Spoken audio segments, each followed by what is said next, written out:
Tá certo, Paula, é isso mesmo. Bom dia, família Canção Nova. Agora são 9 horas, quase 36 minutos. Estamos ao vivo aqui de São Paulo. Vamos dar uma olhadinha no tempo? O céu hoje aqui apareceu nuvens, mas já está claro, mas ainda pode ter possibilidade de garoas. Aqui na capital paulista, hoje a máxima chega aos 25 graus.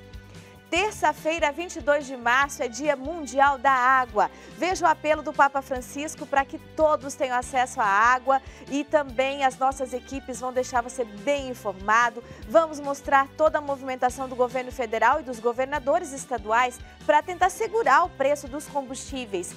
E ainda a dica para o seu bolso na hora de abastecer.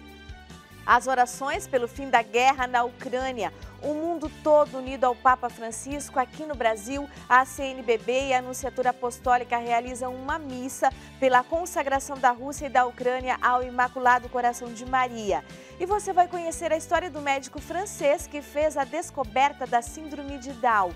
Ele está a caminho para ser reconhecido como santo da Igreja Católica. Vamos para esse primeiro intervalo com imagens lá de Belo Horizonte. Terça-feira com sol entre nuvens e termômetros entre 13 e 27 graus.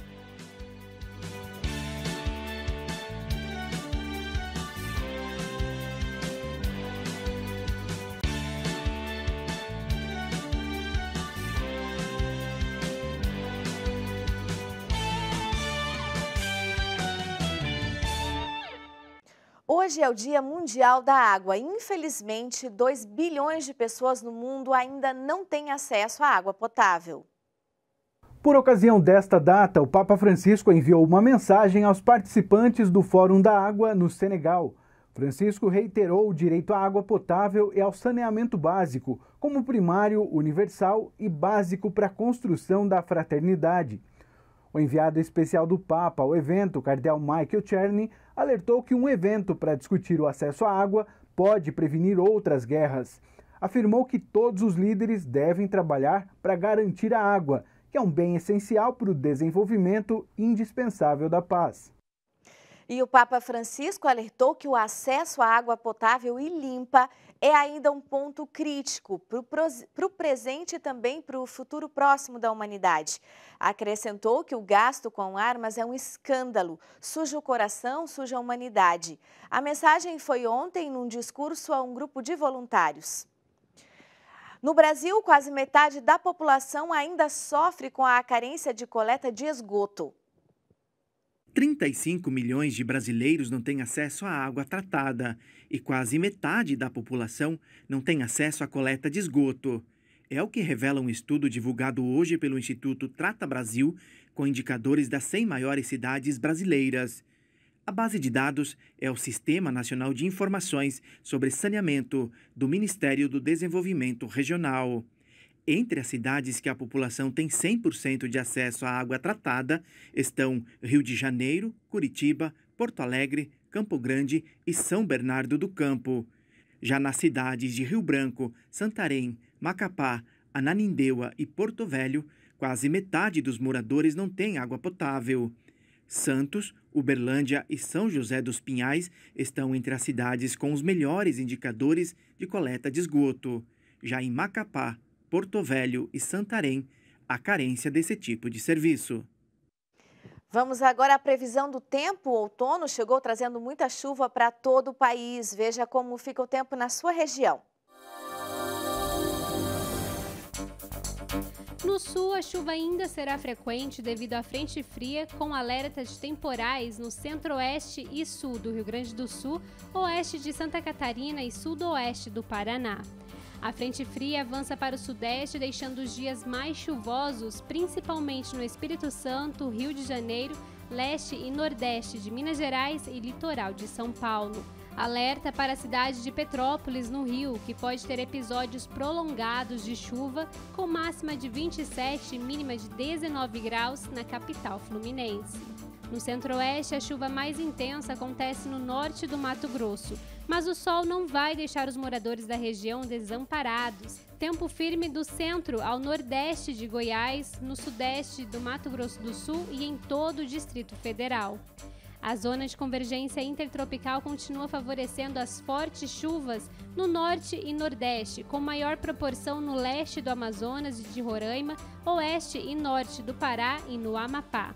Já no Nordeste, o tempo será mais fechado, com chuva intensa do Maranhão até o Rio Grande do Norte e ao sul da região, devido à aproximação da frente fria no sul da Bahia. As temperaturas variam entre 32 e 24 graus em Salvador. A seguir, governadores discutem imposto do combustível. Agora vemos como fica o tempo em Belém. Na capital do Pará, tem sol e chuva rápida a qualquer hora. A máxima chega hoje aos 33 graus.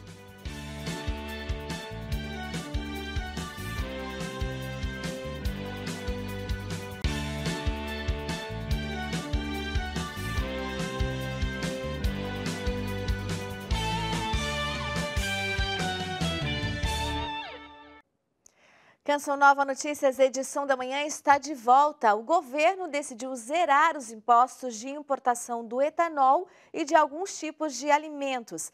Em Brasília, os governadores estão reunidos para debater a redução do ICMS dos combustíveis. Vamos ao vivo agora lá a Brasília para conversar com o Francisco Coelho, que tem mais detalhes. Bom dia, Francisco. Bom dia, Adelita, e a todos que acompanham o Canção Nova Notícias, edição da manhã.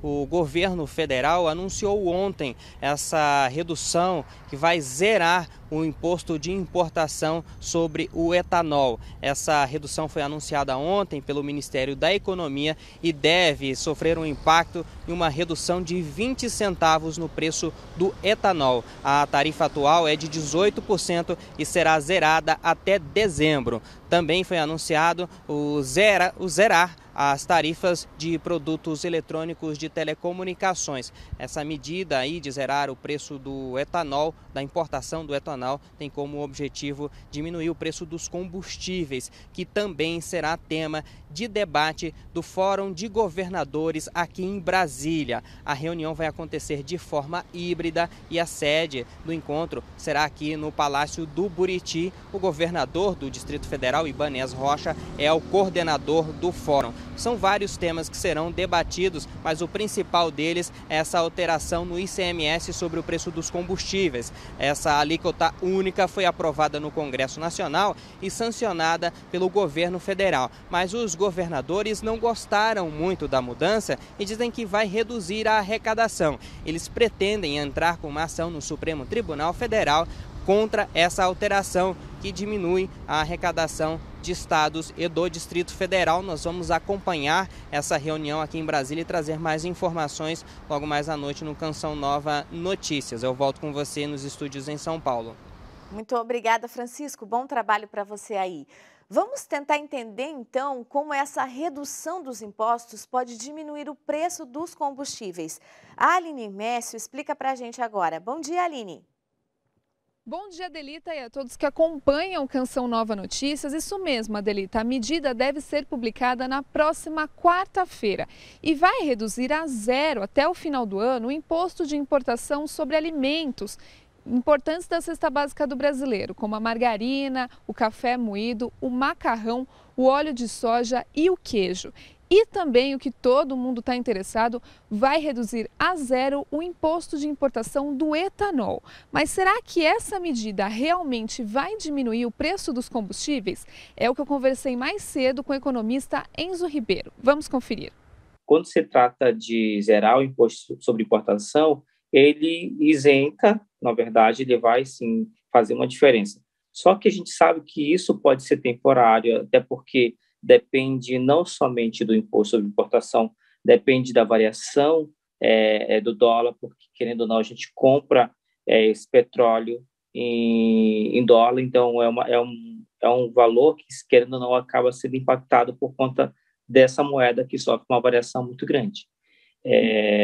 No que se refere aos produtos principais da cesta básica, né, como, por exemplo, o macarrão, o óleo de soja, ele vai sofrer essa redução também. Na verdade, redução não, vai ficar alíquota zero sobre esse imposto desses produtos também. A intenção é reduzir uma média de 20% por litro.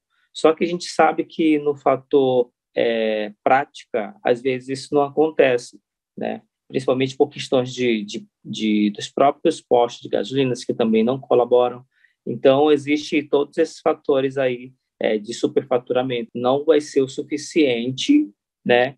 Até porque hoje o poder de compra do consumidor ele diminuiu bastante.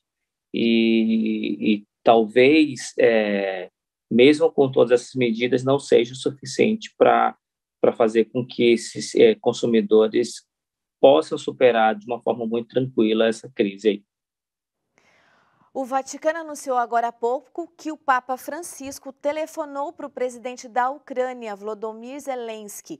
De acordo com a sala de imprensa da Santa Sé, o gesto é considerado uma atitude pessoal do Papa. O embaixador ucraniano junto à Santa Sé publicou que, em sua ligação, Francisco afirmou estar fazendo todo o possível pelo fim da guerra e rezando pela paz. O presidente dos Estados Unidos viaja para a Europa. As informações direto de Nova York com a Priscila Rodrigues. Bom dia, Priscila. Bom dia, Adelita, e a todos que acompanham o Canção Nova Notícias. O presidente Joe Biden viaja amanhã à Europa para abordar a guerra na Ucrânia. Ele vai se reunir com o G7, que é o grupo dos países mais industrializados do mundo, composto por Alemanha, Canadá, Estados Unidos, França, Itália, Japão e Reino Unido. De acordo com a Casa Branca, a viagem se concentrará no apoio ao povo ucraniano diante da invasão de Putin, mas não há planos para uma viagem à Ucrânia. Biden viajará amanhã para Bruxelas para participar de uma reunião da OTAN, a Organização do Tratado do Atlântico Norte, do encontro dos líderes do Conselho Europeu e a outra do Grupo G7, na quinta-feira, convocada pela Alemanha. De acordo com a embaixadora norte-americana das Nações Unidas, Linda Thomas-Greenfield, o presidente Joe Biden já deixou bem claro que não pretende enviar tropas americanas à Ucrânia por não querer que a situação gere uma guerra para os Estados Unidos, mas prometem apoiar e defender os aliados da OTAN. Priscila Rodrigues, de Nova York, para o Canção Nova Notícias, edição da manhã. Muito obrigada, Priscila. Ontem comemoramos o primeiro Dia Nacional da Síndrome de Down. Hoje vamos falar sobre o médico francês responsável pela descoberta dessa síndrome. Ele foi conhecido como Venerável Servo de Deus pela Igreja Católica. Por meio da pesquisa, pôs fim ao aborto de crianças com Down. Direto da França, o padre Éder Pires conta pra gente. O Papa Francisco aceitou o processo que reconhece as virtudes heróicas de Jérôme Lejeune. Após o parecer favorável da Comissão de Teologia e dos bispos da Congregação para a Doutrina da Causa dos Santos, o Papa declarou o médico Jérôme Lejeune como venerável. O professor e pesquisador sempre defendeu a vida humana, desde a sua origem, como um embrião. O médico também foi um grande opositor de leis contrárias à vida, como a que legalizou o aborto na França. Jérôme Lejeune foi o pioneiro no campo da genética moderna, médico, homem de grande sabedoria, mas, sobretudo, um homem de fé. E a abertura do processo é a oportunidade para fazer com que o amor pela vida humana, que o pesquisador sempre defendeu, seja conhecido, como declarou um membro da sua fundação, que porta o seu nome. Jérôme foi nomeado pelo Papa João Paulo II o primeiro presidente da Pontifícia Academia para a Vida, um homem de ciência que colocou sua inteligência, talento e fé a serviço das pessoas com necessidades especiais. É ele o descobridor da causa genética da síndrome de Down. A notícia chega em bom momento, pois está em discussão no parlamento francês uma lei que tenta desumanizar o embrião, aumentar o prazo para a realização do aborto e uma eugenia que tenta acabar com o nascimento de gestações de pessoas portadoras da síndrome. O professor Jérôme Lejeune sempre deixou claro seu amor pelos mais frágeis, como ele declarou. A qualidade de uma civilização se mede pelo respeito que ela tem para com seus membros mais frágeis. Padre Éder Pires de Toulon, na França, para o Canção Nova Notícias, edição da manhã. E a seguir, CNBB participa do ato de consagração a Nossa Senhora. E na Terra Santa, líderes religiosos em oração pela paz na Ucrânia. Agora a gente sai com imagens do Rio de Janeiro, terça-feira de céu bonito, mas pode ficar nublado e chover a qualquer hora do dia. Os termômetros ficam entre 19 e 28 graus.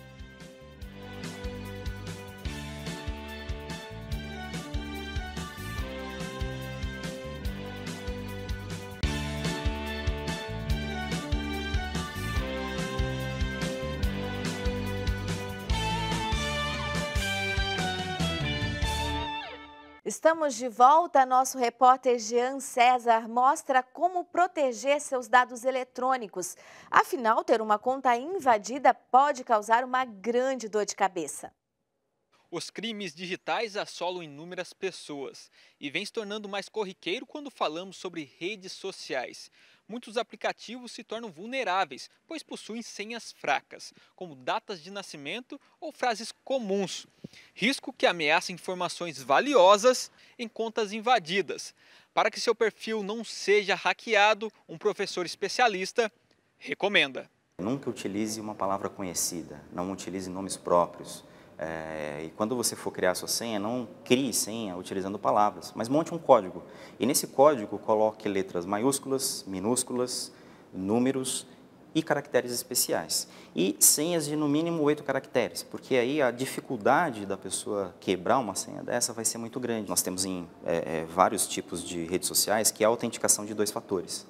Essa autenticação de 2 fatores, mesmo que a pessoa consiga descobrir a sua senha, você é obrigado a fornecer também um código no momento do ingresso da conta. Esse código normalmente é gerado por plataformas externas. Uma das plataformas que eu indico é o Google Authenticator. Então, é uma plataforma que vai gerar números aleatórios. Assim como você acessa a sua conta bancária, ele pede um token, um número gerado por um token, é o mesmo processo que você pode fazer na sua conta da rede social. De Cachoeira Paulista, Jean César, para o Canção Nova Notícias, edição da manhã. Na próxima sexta, a CNBB e a Anunciatura Apostólica vão participar do ato de consagração da Rússia e Ucrânia ao Imaculado Coração de Maria. A Conferência Nacional dos Bispos do Brasil, a CNBB, e a Anunciatura Apostólica realizam na próxima sexta-feira, às 7 da manhã, uma celebração eucarística na Capela Nossa Senhora Aparecida, aqui em Brasília. A celebração especial é um pedido do Papa Francisco aos bispos de todo o mundo. O Papa pediu uma oração pela paz e a consagração da Rússia e da Ucrânia ao Sagrado Coração de Maria. O bispo auxiliar do Rio de Janeiro, secretário-geral da CNBB, Dom Joel Portela Amado, vai presidir a celebração. Em Jerusalém, líderes religiosos da Terra Santa se reuniram na Praça Moscou, próximo à Catedral Ortodoxa Russa, para pedir o fim da guerra na Ucrânia. Na tarde da segunda-feira, 21 de março, dezenas de líderes religiosos da Terra Santa, cristãos, judeus, muçulmanos, se reuniram na Praça Moscou, entre a Catedral Ortodoxa Russa e o Tribunal de Jerusalém, para pedir publicamente o fim da guerra na Ucrânia. Os representantes das principais confissões religiosas do mundo expressaram profunda preocupação com a guerra e afirmaram seu próprio compromisso em trabalhar na promoção da paz entre a Rússia e a Ucrânia. Este é o momento em que os líderes religiosos devem levantar a bandeira da paz e fazer tudo o que estiver ao próprio alcance para promovê-la, disse o rabino Yonatan Eliu, diretor do Centro Interreligioso para o Desenvolvimento Sustentável. No final do encontro, a entrega de uma carta assinada por 150 líderes religiosos de Jerusalém e de todo o mundo ao patriarca ortodoxo russo, contendo um convite para o diálogo com o presidente Putin em busca da paz. Jerusalém é o coração e a vida de milhões de fiéis de todo o mundo, disse Dom Pier Battista Pizzaballa, patriarca latino de Jerusalém. Cristãos, judeus, muçulmanos, católicos, ortodoxos, todos juntos daqui, queremos expressar juntos a nossa solidariedade, em primeiro lugar, para o povo ucraniano. Estamos orando pela paz entre russos e ucranianos e orando para que o diálogo continue, não com armas, não como a guerra, que é uma forma de diálogo violento, mas com o coração e a paz. Canção Nova Notícias, edição da manhã fica por aqui. A gente encerra essa edição de hoje com imagens do céu de Fortaleza. Um bom dia, até amanhã. Continue na companhia da Canção Nova.